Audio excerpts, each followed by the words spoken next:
వస్తాడేమో అనుకున్న ముఖ్యమంత్రి. పోనీ ముఖ్యమంత్రి రాకపోతే ఆయన తరపున ఒక బాధ్యత గల్ల ఉప ముఖ్యమంత్రినో, ఒక వ్యవసాయ మంత్రినో, లేదా మరొక మంత్రినో పంపుతారేమో అనుకున్నా.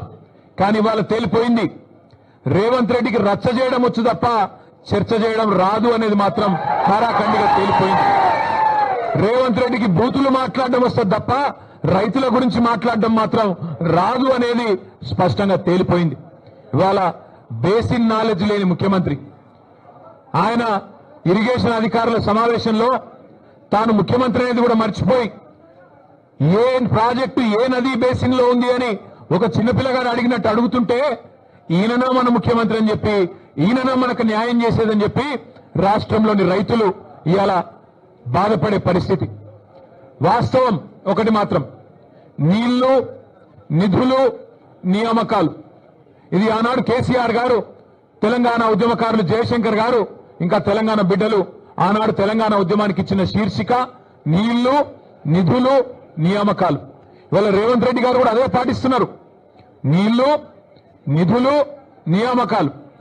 నీళ్లేమో ఆయన గురువు గారు చంద్రబాబు గారికి కృష్ణా నీళ్లను, గోదావరి నీళ్లను తెలంగాణ రైతులకు సున్నం పెడుతూ, తెలంగాణ రైతుకు మోసం చేస్తూ అక్కడ కింద గోదావరిలో బనకచెర్ల కడుతుంటే దానికి పచ్చజెండా ఊపుతాడు.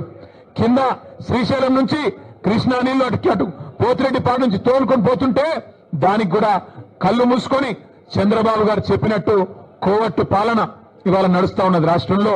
నీళ్లేమో ఆంధ్రాకు పోతున్నాయి, నిధులేమో ఢిల్లీకి పోతున్నాయి.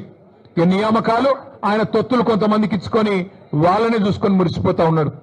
నేను అడిగిన ఒక కాంగ్రెస్ నాయకుడు ఫోన్ చేసిండు, ఎందుకన్నా ఇదంతా అని. నేను అడిగినా, మరి మీ ముఖ్యమంత్రి పిలిచిండు కదా, ఎక్కడ పోయిండు అన్న ఢిల్లీకి పోయిండు అన్నాడు.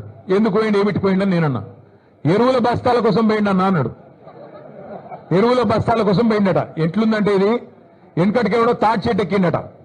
ఎందుకు ఎక్కినవా తాటి చెట్టు అంటే దూడకు గడ్డి కోసం ఎక్కిన అన్నాడట.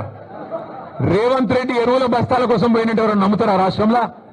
రేవంత్ రెడ్డి ఏ బస్తాలు తీసుకొని పోయిండో ఢిల్లీకి అందరికీ తెలుసు. రేవంత్ రెడ్డి వాళ్ళ ఢిల్లీ బాసులకు, కేంద్రంలో ఉండే పెద్దలకు ఏ బస్తాలు మోస్తాడో, ఏ బస్తాలు మోసి ఇవాళ ఆ పదవి కాపాడుకుంటున్నాడో రాష్ట్రంలో చిన్నపిల్లలకు కూడా తెలుసు. మనోళ్ళు సోషల్ మీడియాలో మా తమ్ముళ్ళు చెల్లెళ్ళు మంచిగా ముద్దు పేరు పెట్టిండ్రు.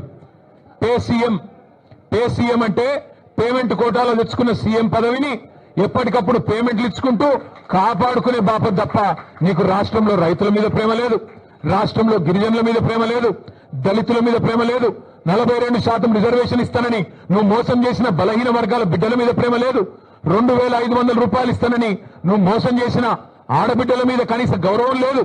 ఇట్లా చెప్పుకుంటూ పోతే ఒక్కటంటే ఒక్క విషయంలో కూడా ఈ ముఖ్యమంత్రి గారు ఇప్పటివరకు సఫలం కాలేదు.